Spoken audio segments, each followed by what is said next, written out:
Hello, my name is Andrew Quon, and I'm a historic interpreter for the St. Charles County Parks. And today, I'm at the St. Charles Heritage Museum, where we have a wonderful collection of Native American artifacts. Now, my goal for today is to go over some of the most important stone tools used by prehistoric Americans, and most specifically, the people that lived in this region. The time period that I'm looking at most predominantly is the late Archaic period, which was from about 3000 BC to about 1000 BC. And they were characterized by being mostly hunter-gatherers, but also starting to supplement their diet with horticulture or small farming. Now, in terms of stone tools, we divide them into two broader categories. We have ground stone tools on this side, and then we have flint-knapped tools on this side.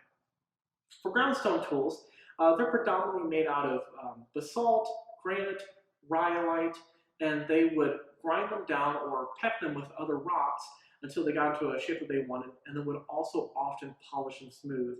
So in terms of grinding, you'd often have a braiding stone like this, and you can imagine with an axe like this, grinding it down so that it forms the shape that you want, and then perhaps using sandstone or even hematite, which is an iron oxide, in order to get it to the polish that you want. Now, this axe head is specifically a full groove axe head, and you'll see it in the close-up. The reason that we call it a full groove is because, very similar in look, there is a 3/4 groove axe head style, which the part that's not grooved is the part where it meets the shaft of the tool itself. Now, the difference between the axe head and something like this, which is called a celt, is a axe head, of course, is hafted parallel to the axis of the shaft, just like in modern day.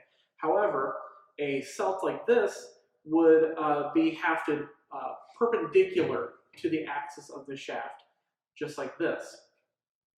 Now, the difference between the two tools is, for example, you would use this axe head to cut down the tree, but you might use something like this to cut it and carve it out, like with a canoe, for instance. You would start doing a lot of the big, heavy preparation work for that with a celt like this.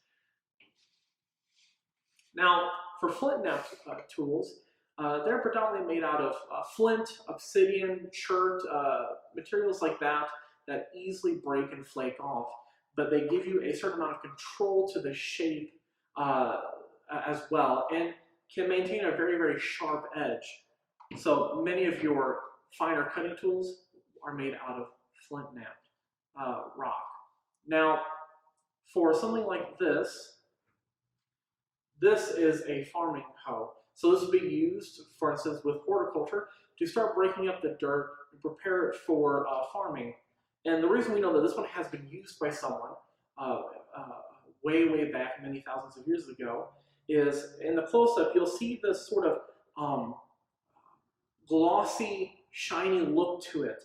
And the reason that is because as it's broken the ground and broken through different plants, the silica from it has been sort of stained or left on the blade itself, which has caused it to have this shiny look. So this is something that we call use wear.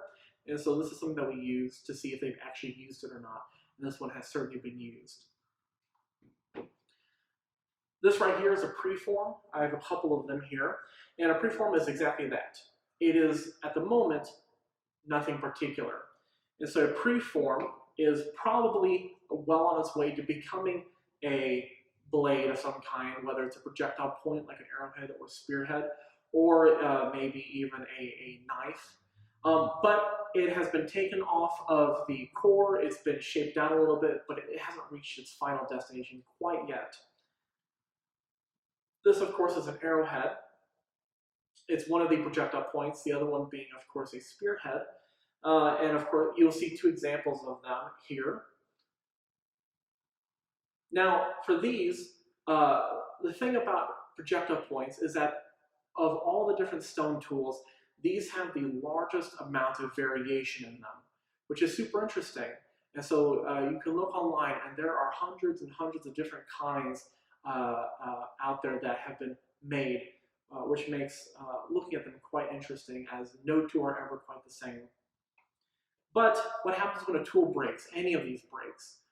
Well, in modern day, if one of your tools breaks, you can't automatically fix it. You often just get rid of it and buy a new one. But many of these might be used, if broken, to line a fire pit, for instance. Or you might, in the case of this arrowhead, let's imagine you're a hunter.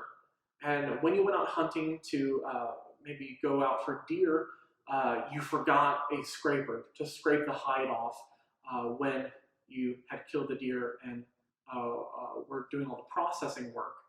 Well, maybe one of your arrowheads, when it struck it, it snapped. Maybe it hit some bone, something like that. Well, guess what? You can turn it into something like this. You can see the arrowhead.